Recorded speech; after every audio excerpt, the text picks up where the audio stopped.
Nós vamos falar um pouquinho sobre o guia de aplicação da norma de desempenho para impermeabilização e o manual de uso, operação e manutenção de impermeabilização, que até o final do ano estará disponível para todos nós. Primeiramente, o IB mudou, ele está de cara nova, nascido em 75 e agora está com esta logotipia. O ano passado eu estive aqui e também tivemos algumas reuniões com a EI, e uma das coisas que as duas entidades conversaram muito foi de nós estarmos mais juntos, mais presentes, etc. Então, eu gostaria de chamar o Daniel aqui, até para mostrar para vocês aquela nossa primeira conversa, de nós termos o IB presente mais na AEI e a AEI presente mais no IB, inclusive se filiando uma à outra. Na época, eu não conseguia fazer isso, o estatuto do IB não permitia isso. Então, ele era muito rígido em uma série de coisas e prometia que iríamos mudar esse estatuto conforme foi mudado e foi alterado. Então, as duas entidades hoje, pelo nosso estatuto, como finalidade, que é o mesmo de ambas, que é contribuir para o desenvolvimento e fomento da impermeabilização, no artigo 3, para nós alcançarmos esses objetivos, somos claros em manter intercâmbio entre entidades congêneres nacionais e internacionais, e para isso, temos aqui uma área de entidades de classe, no qual associações congêneres poderão fazer parte, desde com reciprocidade. Ou seja, o IB participaria da AEI como associado, a AEI participaria do IB como associado. E como mensalidade, isento, então não há qualquer custo nesse sentido, ok? Muito obrigado. O próximo passo é conversar com a Tídia e começar a documentação. Perfeito? Obrigado. Acredito que muito mais coisas virão, então a coisa é trabalhar por aí. Também a união faz a força.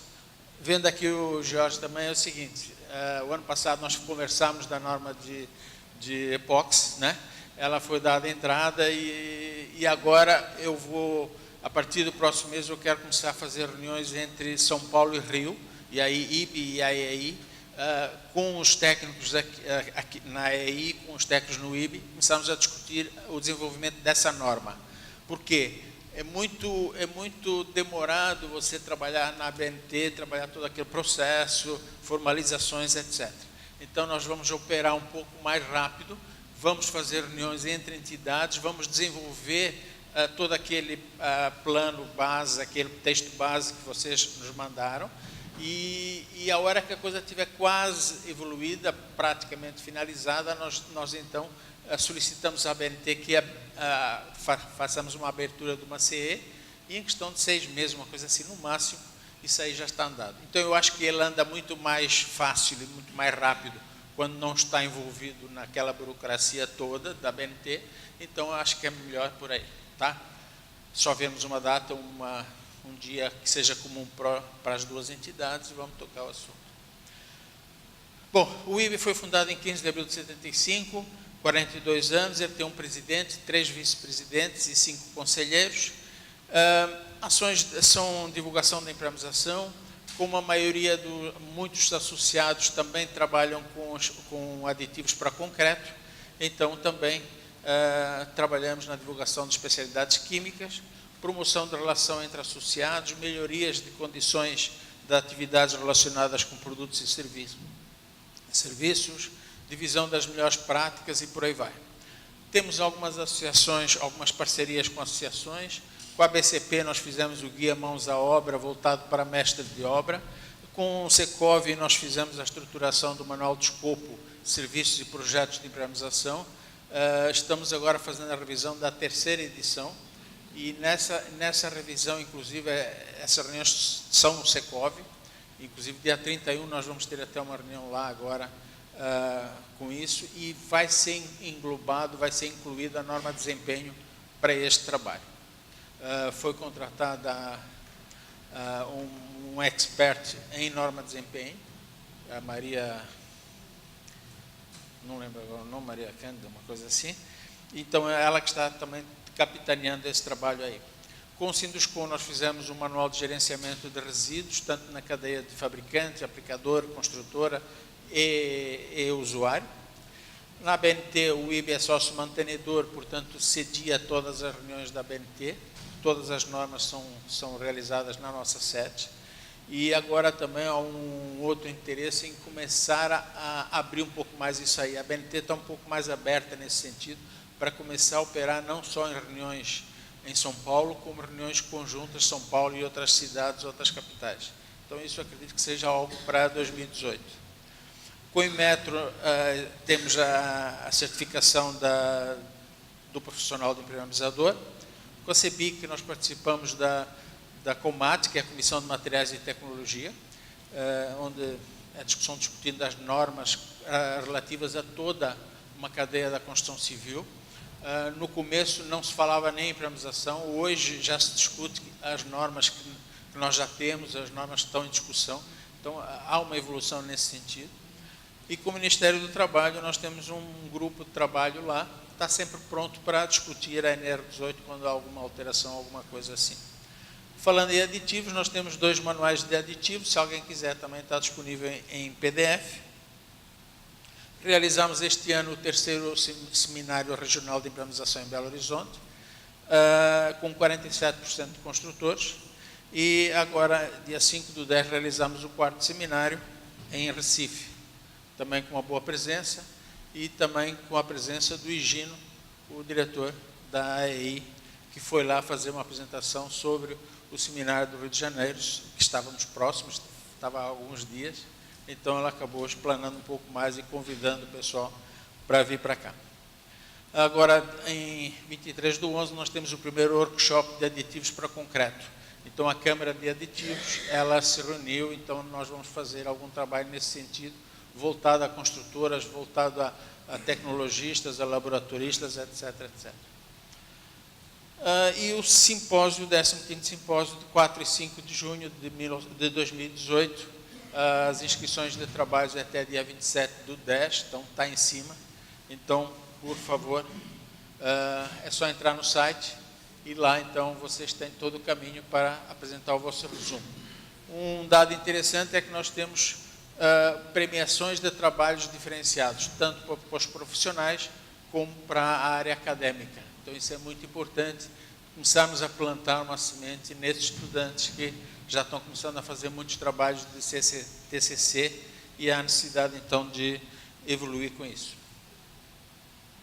Com relação ao seminário, nada mais atual que é a manutenção da impermeabilização nas edificações. Realmente, o tema foi um tema feliz e falar um pouco também apresentar o guia, apresentar o manual. A BNT, a 15575, ela é clara, ela dá um nível mínimo, um intermediário e um superior. Então, se o dono do imóvel ou o incorporador ele não solicitar nenhuma exigência, será o nível mínimo que é requerido. Se ele precisar de um intermediário ou de um superior, então ele terá que fazer essa exigência ao projetista. E também essa exigência ela pode ser solicitada para diversos sistemas. Então, você pode solicitar uma impermeabilização de uma laje do térreo para nível intermediário, uma impermeabilização de uma laje de cobertura para nível superior, uma fachada para nível superior, ou seja, ele vai escolhendo para cada sistema da construção qual é o nível que ele necessita na sua obra. Isso, a norma possibilita isso aí. A norma ela define requisitos, que são qualitativos, define critérios objetivos, que são quantitativos, e define também os métodos de avaliação, que são através de instituições de ensino, laboratórios, etc. Havendo conflito entre normas, então sempre prevalece as normas com critérios mais exigentes. A norma não se aplica a obras já concluídas, obras em andamentos, projetos protocolados. Isso foi a minha pergunta ontem, inclusive com relação ao fiscal aqui da prefeitura, porque você dá entrada num projeto, então aquilo passa então a não valer para a norma.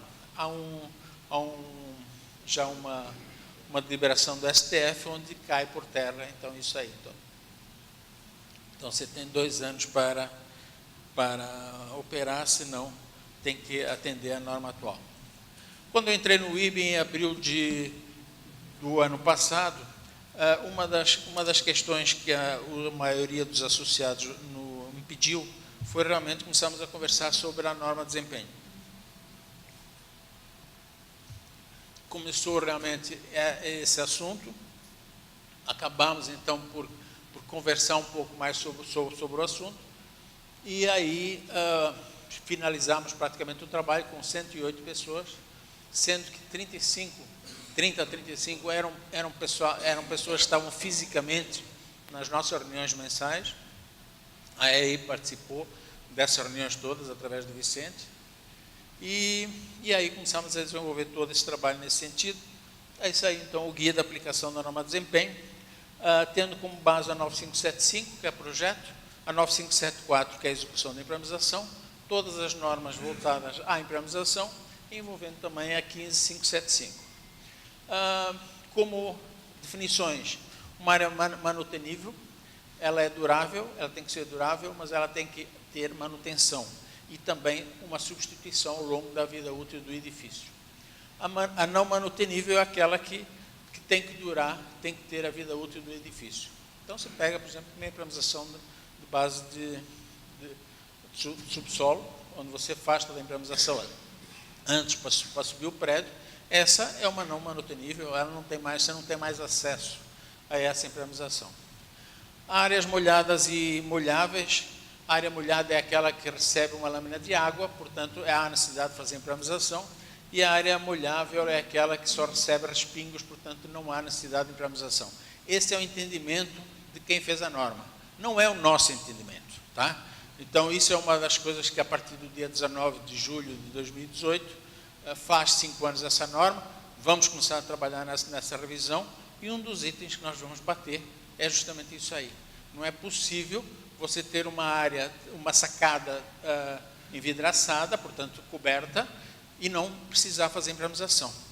Então quer dizer que você nunca vai abrir aquele vidro, né, aquela sacada. Então há coisas erradas nesse sentido, precisam ser mudadas. Um outro problema com relação a prazo de garantia contratual legal, há muita confusão com relação a isso. O prazo de garantia legal é claro, é 5 anos, está definido inclusive em lei, está definido na norma, estanqueidade de 5 anos. Então, há uma assinatura entre a empresa aplicadora, o construtor, onde tem que responder durante 5 anos. Já o prazo de garantia contratual é aquele que você assina por mais de 5 anos. Então, você pode, como um acordo, fazer por 6 anos, 7 anos, 10 anos, etc. É um acordo entre partes. A vida útil e a vida útil do projeto. A vida útil é o tempo de vida do edifício, sempre levando em conta a manutenção que você precisa fazer na edificação. Já a vida útil do projeto é o período de tempo ao qual o sistema foi projetado e também levando em conta a manutenção que você tem que fazer. Uma é diferente da outra, a vida útil não pode ser confundida com a vida útil do projeto, nem com garantia legal, nem com garantia contratual. Muitas empresas estão achando o seguinte, então quer dizer que a minha garantia de 5 anos agora leva 20, 8, 10. Não, a tua garantia continua sendo uma garantia de 5 anos. Tá? Quando você compra um carro, ele dá uma garantia de 3 anos, 5 anos, desde que anualmente você faça a revisão do carro, ou desde que a cada 10 mil quilômetros você vá lá e faça a revisão. A construção civil é a mesma coisa, está mudando isso aí. Então, hoje em dia, e isso tem que ser colocado e escrito, que a tua garantia de 5 anos, ela passará a ter validade se forem feitas as manutenções que são devidas. Tá? Isso é muito importante. Você pega o manual de CEBIC, o manual de CEBIC é claro. Você tem que fazer limpeza de ralo, você tem que tirar a folha, você tem que verificar a proteção mecânica, se está aqui trincado ou não. Isso é manutenção. Então, os aplicadores deverão colocar em suas cláusulas que a garantia de 5 anos ela é válida, desde que seja feita a manutenção e deixar clara a manutenção como ela deve ser feita. Tá? Isso é muito importante. A garantia não é você comprar 5 anos e ficar à sombra sem fazer nada. O produto e a mão de obra tem que levar em conta tudo isso. Nós temos que temos que bater muito nessa manutenção que está aí, que é a manutenção de um carro, a manutenção de uma bomba, de um elevador, etc, etc. Tá? Bom, nós já falamos muito, a vida útil para uma manutenível sem quebra de revestimento é 8, 10, 12 anos, com quebra de revestimento é 20, 25 e 30 anos. Aí vem aquela famosa pergunta, como determinar a vida útil de um sistema ou material de impermeabilização? Um grande desafio, né? Nós temos aqui algumas pessoas que participaram ativamente dessa norma, e o Zé Eduardo, que está aqui, ele nos trouxe essa eureka, né?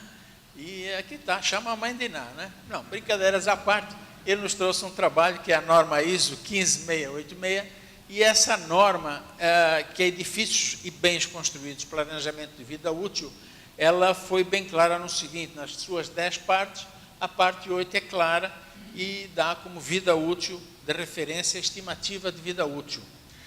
Onde vida útil de referência, isso é uma definição que está na norma e que nós vamos trabalhar ela para cá, que é a vida útil de um sistema sem a majoração ou minoração de seus fatores intervenientes. O que quer dizer isso? Você tem um excelente produto, tá? Você compra um excelente produto. Você vai aplicar esse excelente produto com uma péssima mão de obra ou com uma boa mão de obra. Você vê que o fator interveniente já é diferente, né? Então, uma obra que seja mal aplicada não pode durar a mesma coisa que uma obra que seja bem aplicada. Você vai executar essa impermeabilização numa obra suja, uma obra que você faz a impermeabilização da laje e o pessoal está descendo revestimento, sempre sujando a tua impermeabilização. Não vai ter grande sucesso. Ao passo que uma outra obra você tem ela limpa, interditada, fiscalizada. Então, isso é importante. Lógico que essa obra vai durar muito mais. Então, é por aí, o Emílio ontem explicou muito bem aquela situação de você, de um produto de 20 anos, de repente, ter uma vida útil do projeto que aí dá para 6 anos, ou indo para 30 anos. Então, você tem uma multiplicação aí de 5. Bom, aí saiu então o guia. Esse guia tem como normas de referência todas as normas do CB22 e os comitês que nós necessitamos trabalhar, definições, termos e definições, uma série delas, algumas delas novas e outras delas já estão em norma. Demos a separação do que é projeto, etc. Classificamos os impermeabilizantes quanto à flexibilidade, forma de apresentação, solicitação, exposição, etc. Falamos da vida útil de referência, como é que nós obtivemos isso aí, tem inclusive aquela planilha que o Emílio abordou ontem. Entramos em requisitos do usuário, incumbências, desempenho e importância da impermeabilização na durabilidade da edificação. Falamos de habitabilidade, falamos da sustentabilidade também com relação à impermeabilização, especificação dos locais, e aí entra então a especificação. A norma 15575 ela é clara, você tem que trabalhar por produtos normalizados. Então, nós fizemos isso aí. Nós viemos aqui para todos os produtos que são normalizados, temos todas as normas e dividimos em cimentícios, membranas e mantas. Então, os cimentícios, você tem argamassa polimérica, cimentos, as membranas você tem asfáltica, acrílica, poliuretano, etc. Nas mantas você tem manta asfáltica, PVC e EPDM. Então, olhando aqui, você tem aqui uma vida útil de projeto de 13, 17 e 20 anos. A norma de desempenho ela é clara, onde ela fala que sem quebra de revestimento você tem 8, 10, 12 anos e com quebra 20, 25 e 30 anos. Então, onde é que está 13, 17 e 20 anos, né? 13, 17 e 20 anos são para áreas molhadas e molháveis. E a norma 16280, que é a manutenção, ela é clara. Quando você quebra um piso, você tem que trocar a impermeabilização. Então, para que nós vamos então dar 20, 25, 30 anos de uma vida útil do projeto, quando você em 13, 17 ou 20 anos você tem que trocar o piso? Então nós fizemos um trabalho aqui de especificação apenas para essa área de piso, ok?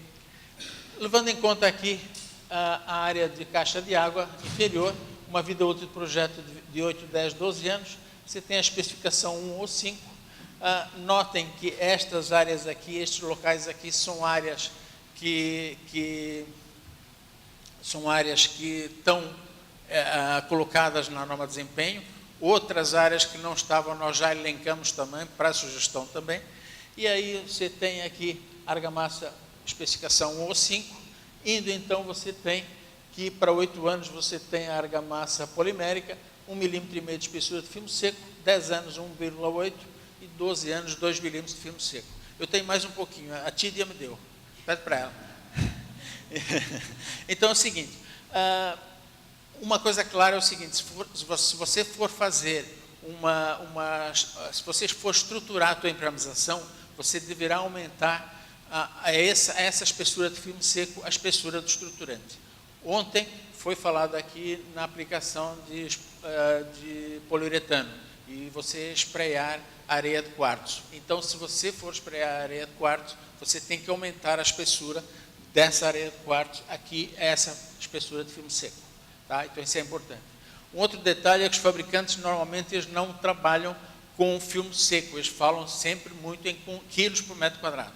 Então, há uma solicitação também para que os fabricantes passem em seus boletins técnicos, começar a operar a espessura de filme seco de 1 milímetro corresponde a tantos quilos por metro quadrado. Porque em alguns produtos, com alguns fabricantes, um filme seco não representa um consumo de quilo por metro quadrado definido. Então, há diferenças nesse sentido, portanto, melhor trabalhar com espessura de filme seco. Aí vimos com orientações para a contratação do projeto de impermeabilização. O projeto de impermeabilização é obrigatório. A norma de desempenho, a norma de arquitetura que está sendo revisada, que já foi para a consulta nacional, agora está em votação, está em enumeração de votos, é clara. Você é obrigado a fazer o projeto de arquitetura, você é obrigado a fazer o projeto de estrutura e você é obrigado a fazer todos os outros projetos complementares. O que quer dizer isso? Se você for fazer se você precisar fazer uma área de acústica na tua edificação, para verificar como é que está em termos de som, você tem que fazer um projeto de acústica. Se você for fazer um jardim, você tem que fazer um projeto de paisagismo. Se você fizer uma impermeabilização de uma caixa de água ou de uma laje, você tem que fazer um projeto de impermeabilização. Então, é claro, a exigência está na norma, ok? Então, nós damos aqui também orientações como você deve contratar uma empresa de projeto. Damos orientações também como você deve comprar o material impermeabilizante. Damos também orientações para contratar serviços de fiscalização. Tá? Dependendo da obra, é muito importante você ter a fiscalização na obra. Como você deve contratar os serviços de impermeabilização, no caso, as empresas aplicadoras. Tá? Verificação de existência de falhas, que é o famoso teste de tanqueidade, né? Só que hoje em dia já existe uma série de equipamentos para você determinar isso aí. Inclusive, o simpósio já tem um resumo de trabalho envolvendo este processo também. E entramos, então, no uso, operação e manutenção das impermeabilizações. E aí começamos a ter um guia muito longo. Por quê? Porque nós falamos de todos os sistemas e abordamos tudo quanto é manutenção, uso, operação delas. Então, aí resolvemos separar em dois guias, tá? Então, o guia da aplicação é um, e aí vem o manual de uso, operação e manutenção das impermeabilizações. Aí vem aquela famosa pergunta, mas o construtor vai pegar esse manual, vai anexar, é muita coisa. Então, nós demos o nome de diretrizes. Para quê? Para que o construtor pegue exatamente os sistemas que ele vai estar usando na obra, ou o projetista, o sistema que ele está usando naquela obra, e faz um cola-copia e coloca, então, no seu manual de uso e operação da construtora. Basicamente, as diretrizes, você tem a vida útil do projeto, não vou me alongar nisso. Descrição do sistema, descreve como é que é a impermeabilização, os conjuntos, para onde é que ele é aplicado, a uso e operação da manutenção, e aí vem, então, com relação a impermeabilizações expostas. Como é que você deve limpar essa impermeabilização, como você deve lavar essa impermeabilização, e cada sistema tem um jeito, tem uma forma. Então, não é para todos os sistemas que você usa a mesma tecnologia. Com relação a áreas expostas, você também entra em todos os sistemas aqui, membrana de polímero acrílico, membrana de poliuretano, etc. Como é que é essa limpeza aí? Laje com jardim, quais são as plantas que você não deve utilizar, quais são as alturas que você deve ter de nível de terra e quais são as plantas que você deve trabalhar e por aí vai. lajes e calhas, como é que você tem que trabalhar, quais são o que você não pode permitir, e por aí vai. E entrando, inclusive, em reservatórios, limpeza de reservatórios. Você faz uma impermeabilização no reservatório, você dá 5 anos de garantia, aí 6 meses depois vem um cara para fazer a limpeza da tua caixa, que não sabe como trabalha, como faz, estraga a tua impermeabilização, 2 meses depois está vazando. Então, aqui tem como você deve exigir da empresa de limpeza, o que você deve exigir dela. Responsabilidades da manutenção da garantia, a CEBIC é muito clara em todas essas responsabilidades e ela envolve, inclusive, muita coisa de impermeabilização. Plano de manutenção, o Emílio falou aqui ontem sobre isso, é importante esse plano de manutenção, a CEBIC já tem algumas coisas elencadas e isso nós tiramos de lá, quer dizer, não é coisa nem nossa, veio de lá. A cada mês, na laje de cobertura, você tem que remover ervas daninhas, a cada um mês você tem que verificar e limpar ralos de grelhas, etc. A cada 3 meses você tem que limpar reservatórios de água, a cada 6 meses você tem que verificar a integridade das calhas. Isso é a CEBIC, a Câmara Brasileira da Indústria da Construção, que está falando isso. Nós simplesmente copiamos de lá para cá. Então não é coisa da nossa cabeça, já está escrito isso aqui. E ninguém segue isso aqui. Tá? A cada 1 ano, a impermeabilização, verificar a integridade e reconstruir os rejuntamentos internos. Então, e um detalhe importante, empresa capacitada ou empresa especializada, não pode ser o Zé Mané da esquina. Por quê? Porque a manutenção é igual à manutenção do seu carro. Você tem um livreto, você tem um carimbo, você tem uma assinatura e uma data.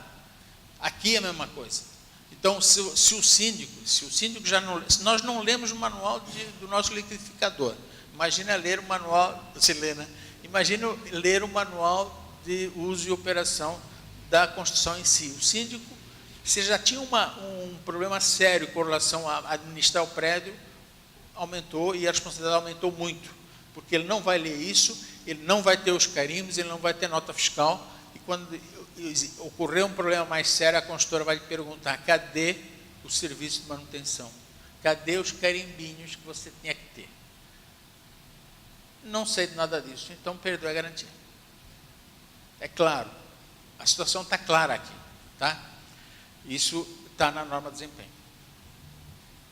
A perda de garantia, se houver perfurações, se você destinar para o fim, por exemplo, se tem uma laje térrea e de repente coloca um jardim, você mudou a função da tua impermeabilização. Então você tem que chamar a empresa de impermeabilização que executou o serviço e falar para ela, eu quero um jardim aqui, o que nós vamos fazer? E não simplesmente você, como síndico, vai lá, levanta 4 paredes, coloca a terra, põe uma planta e está tudo bem, né? Situações não cobertas pela garantia, os danos causados por natureza, etc, etc. Aí vem um checklist de assuntos que você tem que fazer a manutenção, então você verificar e andar pelo prédio inteiro e fazer toda essa checagem. Você, em cada área de sistema, então você tem cobertura, calhas, lajes, reservatório superior, reservatório inferior, etc. E aí vem impermeabilização, proteção mecânica, sem proteção mecânica, as áreas. Então, em cada uma dessas, você deverá ticar e dizer como é que está o teu estado, e aí você tem um laudo todo, assina, lauda direitinho esse negócio aí. Bom, finalizando, as incumbências dos intervenientes, ao usuário e projetista, cabe o quê? Estabelecer, então, o nível de desempenho que é pretendido, ao fornecedor informar o desempenho desse produto que ele está vendendo, para saber se está dentro do que o projetista explicou, projetou, ao incorporador e construtor requerer que conste nos projetos a vida útil do projeto. Isso é muito importante, se a vida útil do projeto for a mínima no seu projeto inteiro, não há necessidade de colocar a vida útil do projeto como sendo mínima. Mas se houver intermediária ou superior, o projetista é obrigado a escrever que vida útil do projeto ele está, então, especificando. Ao construtor e incorporador cabe elaborar o manual de manutenção, uso e operação. Vocês verificam que o projetista tem uma função muito importante a partir de agora, que é a obrigatoriedade de uma série de trabalhos nesse sentido. Tá? Ao usuário cabe apenas amém e concordar e fazer. Então, ele tem que pegar o manual de operação e realmente trabalhar nesse sentido. breves lançamentos. Até o final do ano nós vamos ter isso, os 2 guias. Estamos em conversas com a CEBIC, Câmara Brasileira da Indústria da Construção, para que saia esses 2 projetos via CEBIC, com realização pelo IB, mas que esse projeto venha encabeçado lá de cima, da ponta da pirâmide. Então, é a Câmara Brasileira da Indústria da Construção, todos os Sinduscons, todas as construtoras e por aí vai. Então, isso é o que nós pretendemos. Esse projeto agora está em análise, um técnico está analisando todo esse projeto, e aí, então, até o final do ano nós teremos ele pronto. Ok? Muito obrigado pela atenção, desculpem ter passado um pouquinho da hora, mas precisaram.